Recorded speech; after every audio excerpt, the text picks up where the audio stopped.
When Ellen Greenberg's fiancé found her lifeless body in their locked apartment, the scene was both chilling and perplexing. Ellen, a vibrant 27-year-old teacher, had suffered over 20 stab wounds, many to her back and neck. Yet, despite the violent nature of her injuries, authorities ultimately ruled her death a self-inflicted injury. How could such a horrifying discovery result in such a controversial conclusion? As questions mount and the evidence raises more doubts than answers, one truth remains. Ellen's story is anything but ordinary. Could this mystery ever truly be solved, or will it remain a haunting enigma? Stay with me as we unravel the bizarre circumstances surrounding Ellen's untimely death and the chilling twists that followed.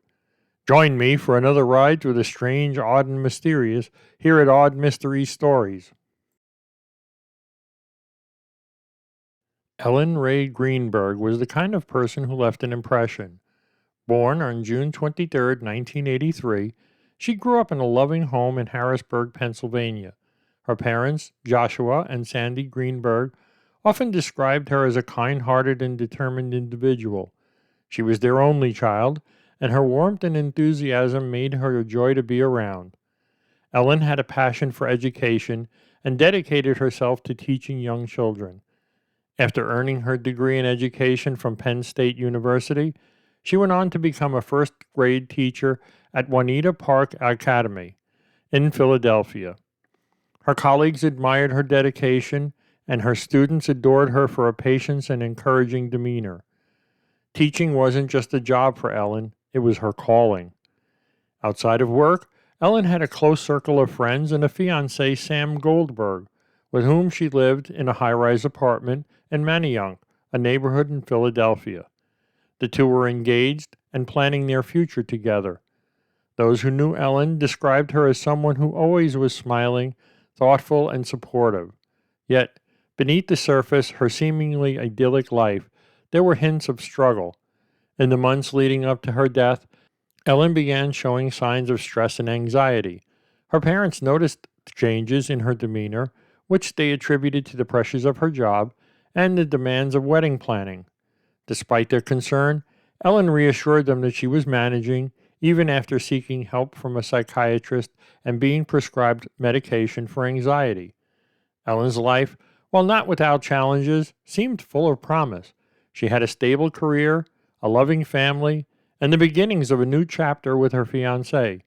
To those around her, she was a compassionate soul with everything to look forward to. As her story unfolds, these details paint the picture of someone whose untimely death left behind more questions than answers. Who was Ellen Greenberg? Beyond the headlines, and what might have driven her story into such a tragic and puzzling direction? Let me begin to share the details of this strange story of Ellen. The events of January 26, 2011, would mark the beginning of a mystery that continues to defy explanation. It was a snowy afternoon in Philadelphia, and Ellen had left work early due to the worsening weather. She returned to the apartment she shared with her fiancé, Sam Goldberg, a seemingly ordinary day that would soon take a horrifying turn. According to Sam, he left the apartment briefly to visit the gym located in their building. When he returned, he found the swing bar lock on the apartment door engaged, preventing him from entering. Frustrated and concerned, he reportedly tried calling and texting Ellen multiple times, receiving no response. His texts ranged from impatience, "Hello?" to desperation, "You better have an excuse." Eventually, Sam forced his way into the apartment, breaking the lock. What he found inside was a scene he would later describe as unimaginable. Ellen was in the kitchen, slumped against the cabinets. A large knife protruded from her chest, and blood pooled around her. Sam immediately called 911, and first responders arrived at the scene shortly after. The initial observations were both disturbing and puzzling. Ellen had sustained multiple stab wounds, 20 in total, on her chest, neck, and back. Blood spatter was found on the surrounding cabinets, but there were no signs of a struggle, and the apartment showed no indication of forced entry other than the door Sam had just broken. The scene posed an immediate challenge to investigators. The apartment was locked from the inside, and there was no evidence of an intruder. This raised the question: could Ellen have inflicted these wounds on herself, or had something far more sinister taken place behind closed doors? As the police began piecing together the events, another layer of mystery emerged. Friends and family were shocked to hear about the possibility of self inflicted injuries. Ellen had no history of self harm, and the number and nature of stab wounds seemed inconsistent with such a conclusion. What really happened in that locked apartment on a snowy day in January? Each piece of evidence seemed to deepen the mystery, leaving a cloud of uncertainty over Ellen's final moments. Was this a crime of unimaginable violence, or was something else at play? The questions would only grow more complicated as the investigation unfolded. The investigation into Ellen Greenberg's death quickly became as confounding as the scene itself. When police arrived at the apartment, they noted the peculiar details: the locked door, the absence of defensive wounds, and the unsettling number of stab injuries. Ellen's fiancé, Sam Goldberg, was questioned, but soon released without suspicion. There was no immediate evidence linking him to foul play.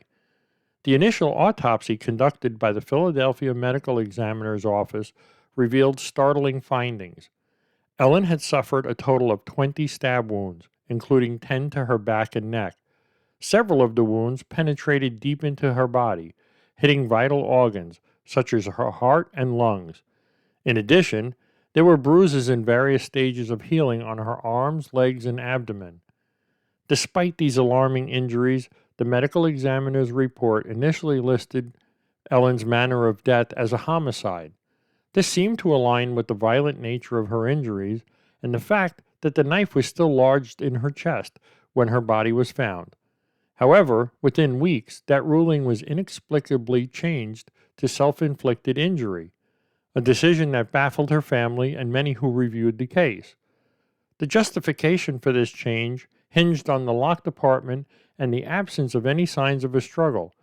Investigators pointed to Ellen's recent history of anxiety, including her prescribed medications, as evidence supporting a possible self-infliction. Yet, the sheer number and placement of her stab wounds left experts and the Greenberg family deeply skeptical. Forensic experts who later reviewed the case questioned how Ellen could have physically inflicted some of the injuries, particularly those to her upper back and neck. The angle and depth of the wounds seemed inconsistent with a self-inflicted attack, raising serious doubts about the self-inflicted injury ruling. Ellen's family, devastated by her loss, could not reconcile the official narrative with what they knew of their daughter. They described her as loving, optimistic, and full of life. They believed that Ellen, despite her struggles with anxiety, would not have taken her own life, let alone in such a violent and unimaginable manner. The change in the manner of death sparked outrage and confusion. How could a case with so many unexplained elements lead to such a definitive ruling? Was this a case of investigative oversight, or was there pressure to close the case quickly? As the investigation stalled, Ellen's case began to draw attention from forensic experts, legal advocates, and the true crime community. The question persisted: could the evidence truly support the idea that Ellen Greenberg had taken her own life, or had investigators overlooked something far more sinister? The answers, it seemed, were as elusive as the truth itself. Ellen's case has become a lightning rod for debate, with experts and armchair detectives alike attempting to explain the inexplicable. The two prevailing theories, self-inflicted injury and homicide, have sparked fierce contention, with each camp presenting evidence to support their conclusions. Proponents of the self-inflicted injury ruling point to Ellen's recent struggles with anxiety and her visits to a psychiatrist. She had been prescribed Ambien, Klonopin, and Xanax in the months leading up to her death, which some argue could have influenced her mental state. Police also emphasized the lack of forced entry and signs of a struggle in the apartment, along with the fact that the door was locked from the inside when Sam Goldberg returned. For those supporting this theory, Ellen's internal struggles and logistics of the scene align with the possibility of self-infliction. Yet, among self-inflicted injury theorists, questions linger about the sheer number of stab wounds and how she could have physically inflicted them, especially those to her upper back and neck. The argument for homicide largely focuses on the physical evidence that seems inconsistent with self-inflicted injuries. Forensic experts have pointed out that some of Ellen's stab wounds were delivered with such force that they penetrated her cranial cavity, a feat difficult to achieve without external assistance. The bruises on her body, noted during the autopsy, suggest she may have been subjected to prior abuse. Supporters of this theory also question Sam Goldberg's behavior during the incident. Some find his texts leading up to the discovery, especially the "you better have an excuse" message, concerning. While Sam was cooperative with authorities and no charges were filed, skeptics continue to scrutinize his actions and timeline. Another point often raised in the timeline of this manner of death ruling change: why was the initial homicide determination reversed so quickly? Critics argue that the investigation lacked thoroughness and that authorities may have prematurely concluded the case due to its complexity or external pressures. There are also those who believe that neither theory fully explains Ellen's death. The locked door scenario complicates both narratives, leaving room for theories that range from an unknown third party to a staged scene. Some theorists speculate that Ellen's death may have been part of a broader conspiracy, citing potential investigative failures or hidden motives. With no definitive answers, the case has taken on a life of its own, drawing interest from true crime enthusiasts and forensic experts alike. Each theory, while plausible in parts, seems to leave crucial gaps unanswered. Was Ellen's death the tragic result of internal struggles, or is there a hidden truth yet to be uncovered? The conflicting theories only deepen the mystery surrounding Ellen's final moments, leaving those invested in her story to wrestle with the evidence and wonder what really happened to Ellen Greenberg. For Ellen's family, accepting the self-inflicted injury ruling has never been an option. From the moment her death was declared self-inflicted, Joshua and Sandy Greenberg have tirelessly advocated for a deeper investigation, believing that their daughter's case was mishandled and that critical questions remain unanswered. The Greenbergs have pursued every legal avenue available to challenge the official ruling, hiring independent forensic experts to review the evidence. One such expert, Dr. Cyril Wecht, a renowned forensic pathologist, has publicly stated that Ellen's injuries are inconsistent with self-inflicted harm. He cited the difficulty of self-inflicting the stab wounds, particularly those to the upper back and neck, as a primary reason for his conclusion. In 2019, the Greenberg families filed a civil lawsuit against the city of Philadelphia and the medical examiner's office.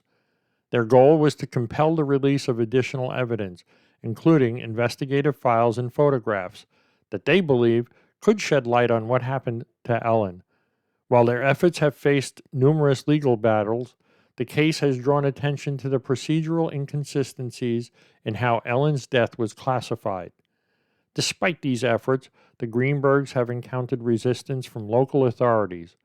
Requests to open the case, or to reopen the case, or to reclassify the manner of death have been denied, leaving the family to rely on public pressure and legal action to keep Ellen's story in the spotlight. One of the most pivotal moments in the pursuit came in 2022, when the Greenbergs petitioned Pennsylvania Attorney General Josh Shapiro's office to review the case. While this review is ongoing, it has provided a glimmer of hope that Ellen's death might receive the scrutiny it deserves. In addition to their legal battles, the Greenbergs have become vocal advocates for justice reform, and using their platform to raise awareness about the systemic issues they believe contributed to the mishandling of Ellen's case. Their determination has inspired a growing community of supporters who share their belief that the truth about Ellen's death has yet to be uncovered. For the Greenbergs, this fight is not just about challenging the official narrative, but also about preserving Ellen's memory. They describe their daughter as a kind, loving person who would never have chosen to end her life in such a violent and painful manner. Their pursuit of justice is both a tribute to Ellen's legacy and a relentless effort to ensure that no other family endures the same unanswered questions. As the legal battles continue, one thing is clear: the Greenbergs will not stop until they have the answers they seek. Their unwavering determination is a testament to their love for Ellen and their belief in the truth, no matter how difficult, must come to light.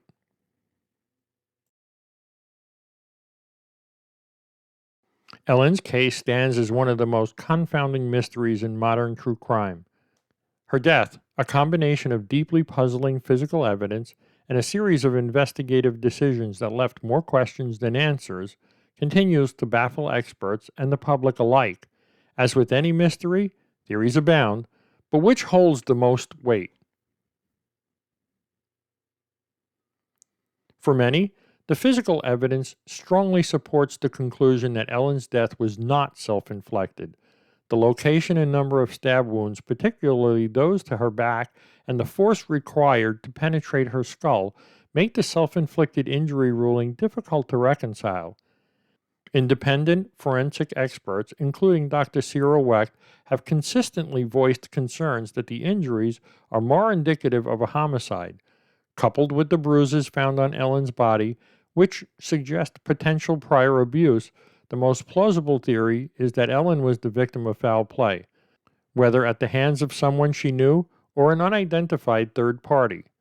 The locked door scenario remains a significant challenge to this theory, but critics argue that staged crime scenes are not uncommon in cases of intimate partner violence or planned homicides. This line of reasoning suggests the need for a reinvestigation, particularly into the timeline of events leading up to Ellen's death. Conversely, the ruling of self-inflicted continues to face significant skepticism.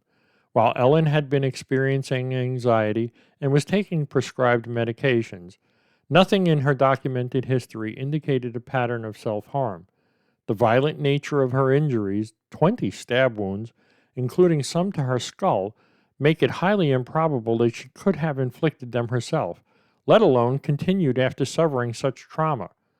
Even the locked door scenario, which investigators leaned on to support the self-inflicted theory, has its flaws. Critics argue that the lock could have been manipulated posthumously or that the circumstances were misinterpreted. As a result, the self-inflicted theory remains the least plausible explanation for Ellen's death. Ellen's story is not just a case file or a headline. It is a deeply personal tragedy for her family, friends, and the community she touched. Her parents, Joshua and Sandy, continue to fight for answers with a resilience that speaks to the depth of their love for their daughter. To them, this fight is about honoring Ellen's memory and ensuring that her story is told with the dignity and care it deserves. As we reflect on Ellen's life and the mystery surrounding her death, it's impossible not to feel the weight of the questions that remain. Who was Ellen in her final moments, and what truths about her story have yet to be uncovered? While the answers may be elusive, her story reminds us of the importance of seeking justice, not just for Ellen, but for those whose voices have been silenced. Ellen Greenberg's case is a haunting reminder of how much we don't know and how far we must go to uncover the truth. For her loved ones and those of us drawn to her story, one question lingers: will justice for Ellen ever truly be found? Hey, thanks once again for watching my video. My name is Vince. Would you please consider supporting my channel by either buying me a cup of coffee at the link below, or even treating yourself to some merchandise at my online shop? I truly appreciate your support. If you enjoyed this story, you might also be interested in the story involving Lindsay Buziak. You will find the link to this story in the upper right corner of your screen. Thank you.